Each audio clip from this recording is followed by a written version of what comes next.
Hello friends, आता last लेक्चरला आपण R L circuit बघितलेलं होतं. त्या आर एल सर्किटमध्ये हा पॉईंट आपला चालू होता हे. तर ह्या पॉईंटमध्ये आर एल सिरीज सर्किटमध्ये ए सी सिरीज सर्किट इम्पिडन्स बघितलेला होता आपण. त्यानंतर रिॲक्टन्स बघितलेलं होतं, इम्पिडन्स ट्रायंगल बघितलेलं होतं. आता आपल्याला पॉवर फॅक्टर बघायचा आहे ह्यामध्ये. तर या आपण आता पॉवर फॅक्टर म्हणजे काय ते बघू. What is mean bye power factor. ह्या लेक्चरला आपण पॉवर फॅक्टर पाहूया. 2 लेक्चरमध्ये आपण बाकीचं बघितलेलं आहे.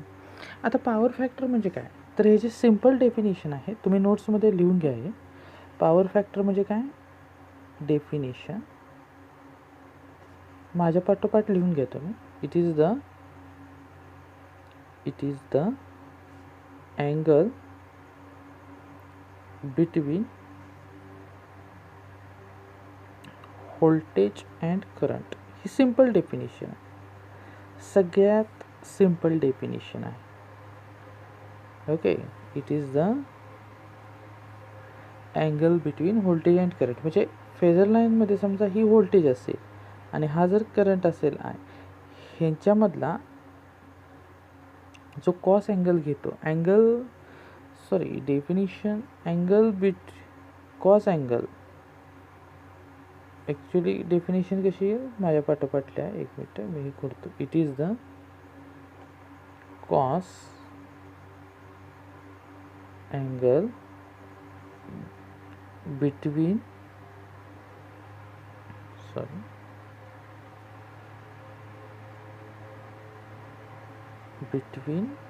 Voltage and current. म्हणजे कसं, फेजर लाईनमध्ये समजा बघितलं आपण, हे व्होल्टेज फेजर आहे आणि हा करंट आहे, ह्यांच्यातला जो फेज डिफरन्स आहे त्याला काय म्हटलं जातं, पॉवर फॅक्टर म्हटलं जातं. आता नेक्स्ट स्लाईडमध्ये आणि जरा डिटेल्समध्ये बघू आपण. इम्पिडन्स ट्रायंगल मागच्या वेळी काढलेला होता आर एल सिरीज सर्किटचा. तर तो कसा होता, हा असा होता इम्पिडन्स ट्रायंगल. हा अँगल फाय होता, इथं काय होतं, आर होतं, इथं एक्सेल होतं आणि इथं झेड. तुम्ही जर माझा लास्ट लेक्चर बघितलं नसेल तर ते आधी बघून घ्या, कारण का ते फार महत्त्वाचं आहे लास्ट लेक्चर. तर आता ह्यामध्ये कॉस फाय बरोबर जो घेणार आहे तो पॉवर फॅक्टर येतो आपला. कॉस फाय बरोबर म्हणजेच काय येणार आहे, कॉस फाय म्हणजे काय, समजा हा ए बी सी ट्रायंगल आहे, तर कॉस फाय म्हणजेच काय, तो आर अपॉन लगतची बाजू. हा बघा मी मराठीत लिहून देतो तुम्हाला, जरी डिप्लोमाचा असेल तरी. कॉस फाय म्हणजे काय असतं, लगतची बाजू भागिले कर्ण. मग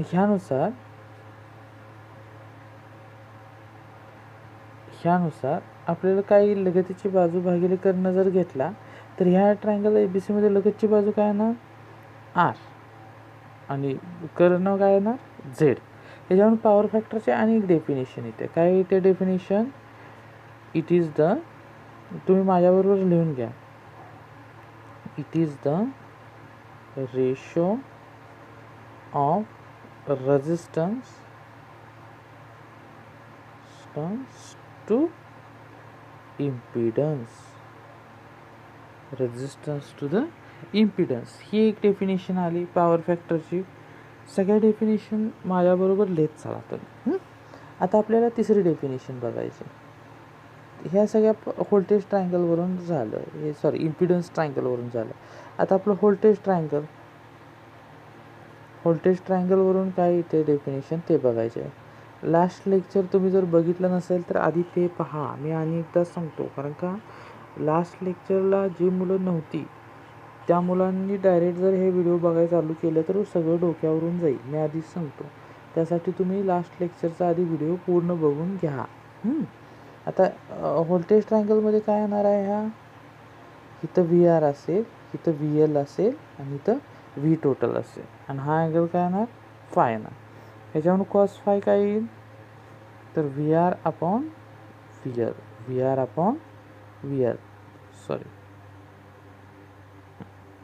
म्हणजेच काय येणार, it is the ratio of resistive component to the inductive component voltage. आता ह्यावरूनच आणि एक डेफिनेशन येईल पॉवर फॅक्टरची, ती पॉवर ट्रायंगलवरून येईल. Power triangle. पण पॉवर ट्रायंगल हा पण थोडासा विषय पेंडिंग ठेवू, कारण का आपल्याला ह्यामध्ये काय शिकलं पाहिजे, ॲक्टिव्ह पॉवर म्हणजे काय शिकलं पाहिजे. त्यानंतर दुसरं आहे ते रिॲक्टिव्ह पॉवर,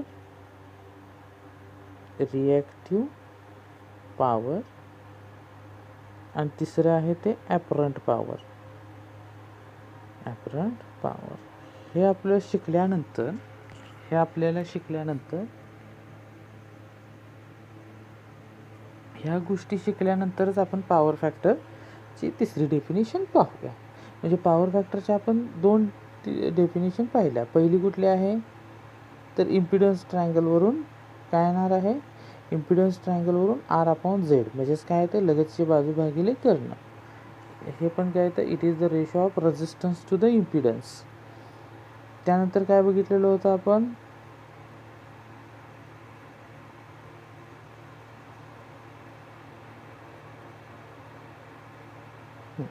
पॉवर फॅक्टर म्हणजे काय, it is the cos of angle between voltage and current. ह्या 2 डेफिनेशन बघितलेल्या आहेत. आता तिसरी डेफिनेशन घ्यायच्या अगोदर ॲक्टिव्ह पॉवर, ॲपरंट पॉवर आणि रिॲक्टिव्ह पॉवर हे काय आहे ते पाहायचं आहे आपल्याला. तर चला आता आपण ह्यामध्ये जाऊ. आपण ॲक्टिव्ह पॉवर म्हणजे काय बघायचं आहे, रिॲक्टिव्ह पॉवर आणि ॲपरंट पॉवर ह्या गोष्टी शिकायच्या आहेत, आणि त्याच्यावरून आपल्याला पॉवर ट्रायंगल डिराईव्ह करायचं आहे. तर पहिली गोष्ट काय आहे, ॲक्टिव्ह पॉवर. पॉवरचाच प्रकार आहे ॲक्टिव्ह पॉवर. हे कशाने डिनोट केले जाते, पीने डिनोट केले. हे कशाने डिनोट केले जाते, पीने डिनोट केले जाते. हे कशाने डिनोट केले जाते, पीने डिनोट केले जाते. ह्याचे ॲक्च्युअल डेफिनेशन काय आहे,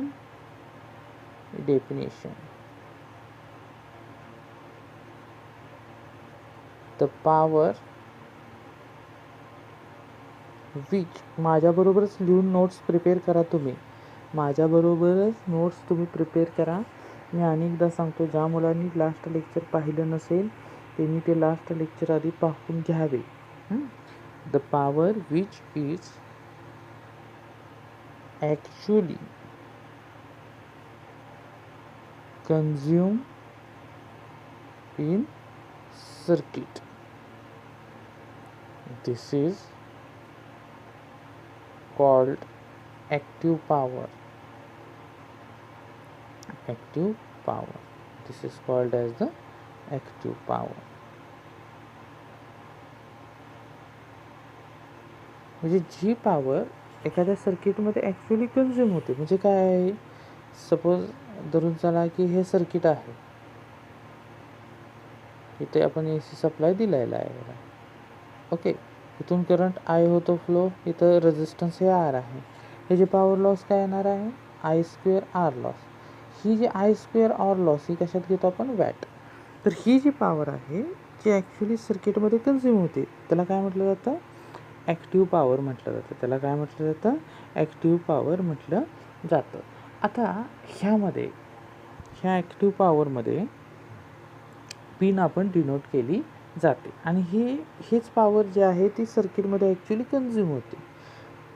त्यामुळे तुम्ही लक्षात ठेवा, ह्याला कशाने डिनोट केलं जातं, पिन आहे. आणि ह्याचं युनिट काय आहे, ह्याचं युनिट वॅट, स्मॉल युनिट, आणि बिग युनिट असेल तर ते किलोवॅट. पण तुम्ही आता वॅट हेच तुम्ही तुमच्या कॉपीत लिहून ठेवायचं आहे.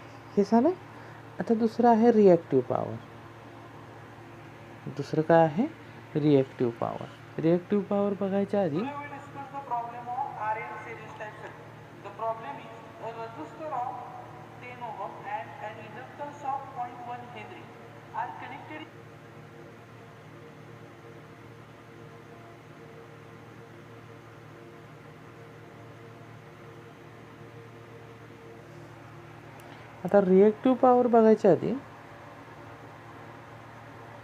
रिॲक्टिव्ह पॉवर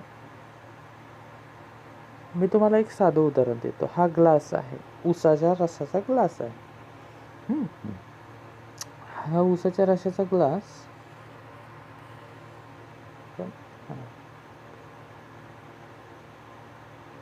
हा असा पूर्ण भरलेला असतो, बरोबर का, आणि हा ह्याचा इथं असा दांडा असतो. तर हा सुरुवातीचा वरचा भाग फेसळलेला असतो. काय असतो, फेस असतो, बरोबर का. हा एवढा भाग तर काय असणार आहे, त्याचा फेस असेल. आता तुम्हाला माहीतच आहे ऊसाचा रस असतो तो एवढा भाग फेस असतो आणि हे तर रस असतो. आता मला सांगा तो फेस जो आहे हा पिऊ शकतो का आपण? नाही.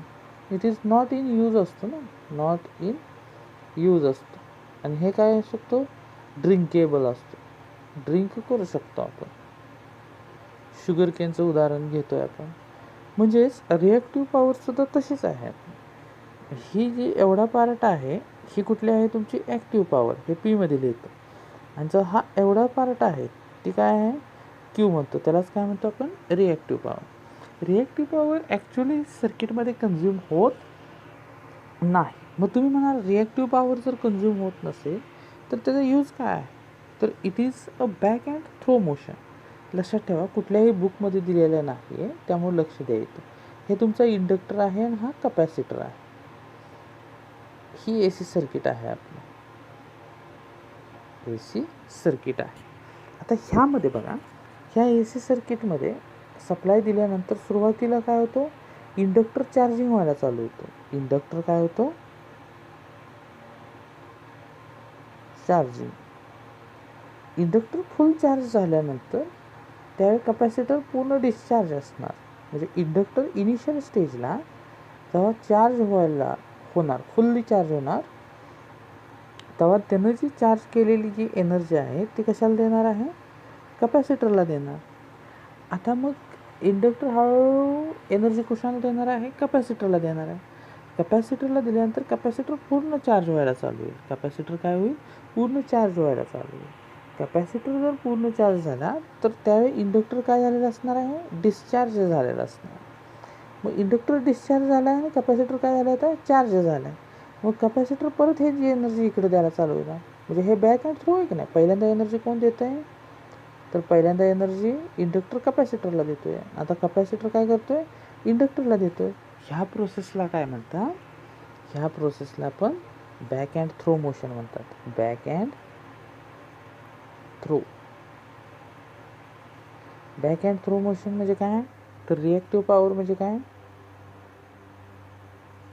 Reactive power. रिॲक्टिव्ह पॉवर म्हणजे काय?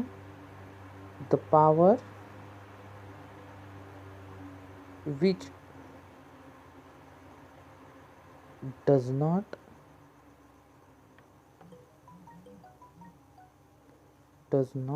consume in the circuit is called reactive power. is called reactive power. हे कशाने डिनोट करतात? तर क्यूने डिनोट केलं. आणि ह्याचं युनिट काय आहे? kVAR. युनिट काय आहे? kVAR. म्हणजे power actually does not consume in the circuit, पण त्याच्यात काय असतं? बॅक अँड थ्रो मोशन असतं. त्यात काय असते? बॅक अँड थ्रो मोशन असते. हे तुम्हाला कळलं पाहिजे. नंतर नेक्स्ट काय आहे? Apparent power. आपली काय आहे? Apparent power. ॲपरंट पॉवर आपण एसने डिनोट केलं जातं. हे म्हणजे काय? ह्याची डेफिनेशन काय येईल मग आपली? माझ्याबरोबरच लिहित चला. हा आपण थेरॉटिकली पार्ट आहे तो आत्ता घ्यायचा आहे. नेक्स्ट लेक्चरला आपण जे ऑपरेटरमध्ये कॉम्प्लेक्स नंबर आणि त्यानंतर आर एल सिरीज सर्किटवरचे जे 5 एक्झाम्पल घेणार आहोत नेक्स्ट लेक्चरला. आता ॲपरंट पॉवर म्हणजे काय? What is mean by apparent power? म्हणजे it is the phasor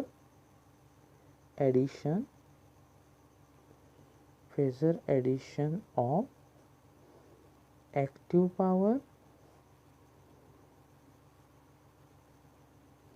and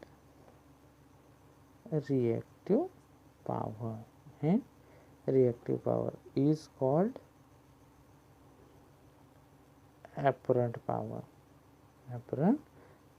आणि ही कशाने डिनोट केली जाते? तर ही डिनोट एसनं केली जाते. ह्याचं युनिट काय आहे? तर युनिट kVA आहे. ह्याचं युनिट काय आहे? kVA आहे. मग आता आपण फॉर्म्युला बघूया फक्त. ॲक्ट फॉर्म्युला हे पेपरला विचारलं जातं बरं का. Formula of all type of power. पहिली कुठली आहे मग? Active power.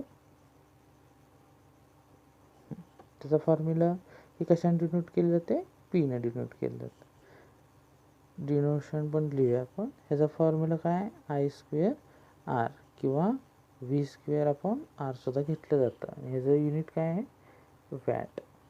हे झालं पहिलं. असं तुम्ही चार्ट पद्धतशीर करून घ्या. वाचताना सुद्धा जरा बरं वाटतं मग वाचताना सुद्धा. दुसरं रिॲक्टिव्ह पॉवर. हे कशाने डिनोट केलं जातं? क्यू. हे कसं फाइंड आउट करता? तर ह्याचा फॉर्म्युला सेपरेट आहे, तो आपण बघायचा आहे. आय स्क्वेअर इंटू एक्स येत. ह्याचं युनिट काय येणार? K V A R. K V A R. तिसरं काय आहे आपलं? Apparent power. ॲपरंट पॉवर एसने डिनोट केलं जातं. आणि हे काय येतो आपण? आय स्क्वेअर इंटू झेड घेऊ शकतो. के व्ही ए. के व्ही ए हे अशा पद्धतीनं आहे. मग आता ह्याचा पॉवर ट्रायंगल पुट करू आपण. मग पॉवर ट्रायंगल जेव्हा काढणार आहे, पॉवर ट्रायंगल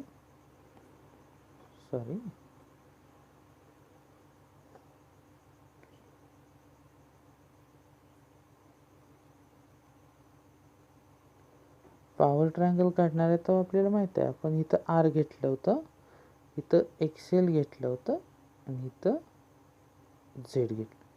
आता दोन्ही साईडला, सगळ्या साईडला जर आय स्क्वेअरनं मल्टिप्लाय केलं तर हे बघा, हे तर काय येते आपलं? हे ॲक्टिव्ह पॉवर येते. ही काय येते? रिॲक्टिव्ह पॉवर येते. आणि हे काय येतं? ॲपरंट पॉवर येते. आता इथं कॉस फाय जर घ्यायचं म्हटलं याचं, तर कॉस फाय म्हणजे काय येणार? लगतची बाजू. लगतची बाजू म्हणजे ॲक्टिव्ह पॉवर डिवायडेड बाय ही काय येणार? कर्ण. कर्ण काय आहे? Apparent power. ह्या कशाने डिनोट करू जातं? सॉरी, एसनं डिनोट केलं जातं.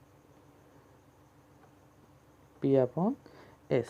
म्हणजेच ॲक्टिव्ह पॉवर, सॉरी, ह्या power ट्रायंगलवरून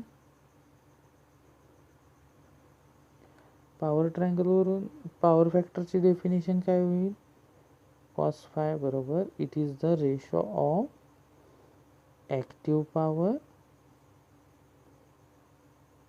to the apparent power. It is the ratio of active power to the apparent power. It is the ratio of active power to the apparent power. ह्या सुद्धा important part आहे. तर आता बघूया आपण काय काय बघितलं पॉवरच्या ह्याच्यानुसार. तर हे बघा, आपल्याला आता आर एल सिरीज सर्किटवरून power factor, active power, reactive power, apparent power होतं. पॉवर ट्रायंगल बघितलं आणि त्याची वेक्टर डायग्राम बघितलेली आहे. येते का लक्षात तुमच्या? तर पहिल्यापासून रिवाईज करू आपण. तर ह्यामध्ये बघा आपण काय काय बघितलं.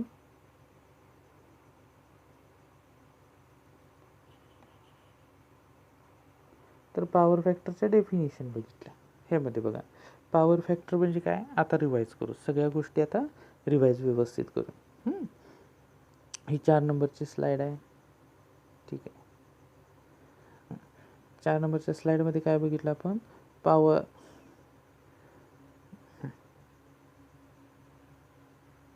तर चला आता रिवाईज करू. पॉवर फॅक्टरची सिंपल डेफिनेशन काय आहे? It is the cos. हा शब्द महत्त्वाचा आहे.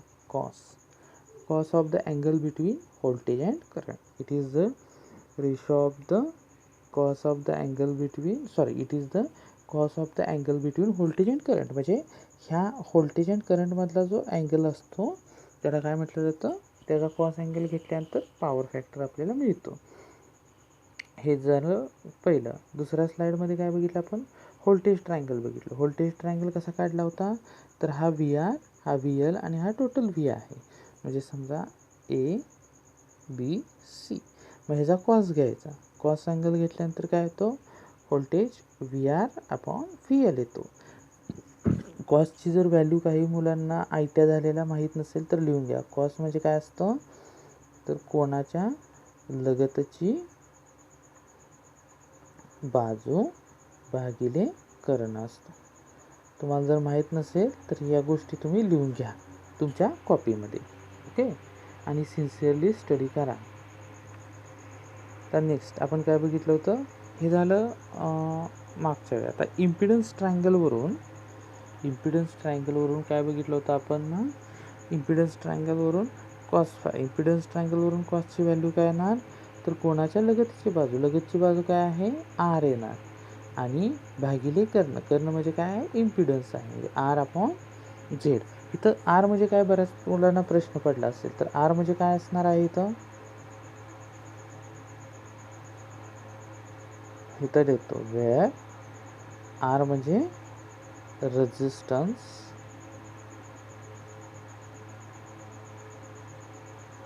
आर म्हणजे काय आहे, रेजिस्टन्स, आणि झेड म्हणजे काय आहे, इम्पिडन्स. झेड म्हणजे काय आहे, इम्पिडन्स. ह्या दोघांचे पण युनिट काय येतात, ह्या दोघांचे पण युनिट ओहमच येतात. त्यामुळे ह्याचे युनिट सेम असल्यामुळं कॉस फायला काय नसतं, तर युनिट नसतं. हे लक्षात ठेवा. पॉवर फॅक्टरला युनिट का नसतं, तर त्याची जे डेफिनेशनमध्ये रेशो आहे, आणि रेशो ऑफ काय आहे, सेम क्वांटिटीचा आहे. त्यामुळं कॉस फायला युनिट हे नसतं. तुम्ही प्रत्येक गोष्ट अंडरस्टँड करून घ्या. ज्या गोष्टी समजणार नाही त्या गोष्टी मला कमेंट बॉक्समध्ये टाका, मी डाऊट सेक्शन नंतर घेतला जाईल तुमचा. परत काय बघायचं आहे, पॉवर ट्रायंगल शिकायच्या आधी आपल्याला ह्या 3 पॉवर माहीत असणं गरजेचं आहे. अतिशय महत्त्वाचा कन्सेप्ट आहे. प्रत्येक पेपरला 2 ते 3 मार्काचं ह्याच्यावर मार्क पडलेले आहेत. थेअरीसाठी, प्रॉब्लेमसाठी सुद्धा पडतो, त्यामुळे व्यवस्थित लिहून घ्या. आता बघा, ॲक्टिव्ह पॉवर म्हणजे काय आहे ते बघायचं आहे. रिॲक्टिव्ह पॉवर म्हणजे काय बघायचं आहे, आणि ॲपरंट पॉवर म्हणजे काय ते बघायचं आहे. लक्ष द्या इकडे. आता ॲक्टिव्ह पॉवर म्हणजे काय, the power which is actually consume in the circuit, this is called as the active power. हे कशाने डिनोट करतात, तर हे पीने डिनोट करतात. आणि ह्याचं युनिट काय असतं, तर ह्याचं युनिट वॅट आहे. हे एक लक्षात ठेवा तुम्ही. ह्याचं युनिट काय येतं, तर वॅट येतं. ओके, आता हे युनिट कसं काय, सॉरी, हे सर्किट आहे, हा रेझिस्टिव्ह लोड आहे. आणि एक लक्षात ठेवा, फक्त रेझिस्टिव्ह लोडच्या अक्रॉसच पॉवर कन्झ्युम होते. इथे लिहा वाटल्यास तुम्ही नोटमध्ये, फक्त only resistive load consume power, only resistive load consumes power. Inductive आणि कपॅसिटिव्ह लोड पॉवर कंझ्युम करत नाही. ही तुमच्या कॉपीमध्ये असे काही स्क्वेअर करून त्यामध्ये लिहित चला, फायदा पडेल तुम्हाला. आता रिएक्टिव्ह पॉवर बघायच्या आधी तुम्हाला हे उदाहरण दिलं, आपली रस पितो ऊसाचा. ओके, ऊसाच्या रसामध्ये हे काय असतो, वरचा फेसाळ भाग असतो, आणि हा खाली तुमचा रस असतो. ॲक्च्युली एवढंच बाजू आपण पेत असतो, बरोबर. आणि हे काय असतो, नॉट इन यूज असतं. म्हणजे हेच काय असतं, तुमच्या रिॲक्टिव्ह पॉवर प्रमाणच असतं. रिॲक्टिव्ह पॉवर म्हणजे काय, मग बघतो आपण डेफिनेशन. तर बघा, हे कसं आहे, इंडक्टर आपला आधी पूर्ण चार्ज होतो, चार्ज झाल्यानंतर परत डिस्चार्ज व्हायला चालू होतो. आता हा डिस्चार्ज होता काय करतो, तर हा डिस्चार्ज होताना ह्या कपॅसिटरला चार्ज करायला चालू करतो. कपॅसिटर परत चार्ज झाल्यानंतर पूर्ण चार्ज झाल्यानंतर इंडक्टर आता डिस्चार्ज होताना काय करणार, इंडक्टरला चार्ज करायला चालू होणार. म्हणजे हे काय आहे, त्याची बॅक अँड थ्रो मोशन आहे. त्यामुळेच आपण रिॲक्टिव्ह पॉवरची डेफिनेशन करताना काय येतं, power which does not consume in the circuit but it has a back and throw motion. त्याची काय असते, बॅक अँड थ्रो मोशन असते. ह्याचं युनिट काय आहे, kVAr आहे.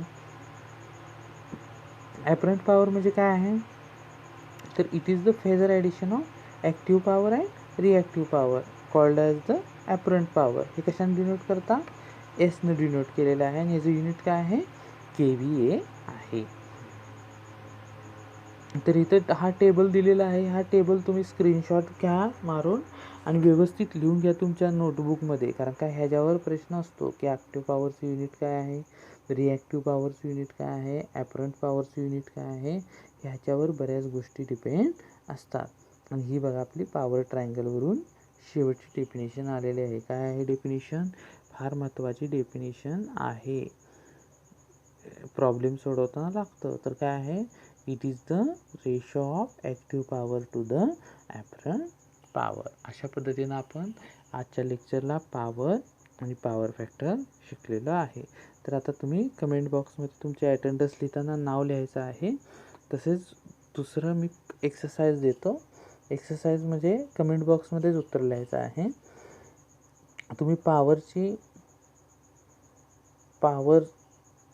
युनिट लिहायचं आहे. पॉवर फॅक्टरच्या चारही डेफिनेशनची पॉवर फॅक्टर डेफिनेशन कुठल्याही चारपैकी जे एक आहे ते लिहायचं आहे. तर थँक्यू सो मच. जर व्हिडिओ तुम्हाला आवडला असेल तर नक्कीच लाईक, शेअर आणि सबस्क्राईब करा. तर आता इथं आपण थांबूया.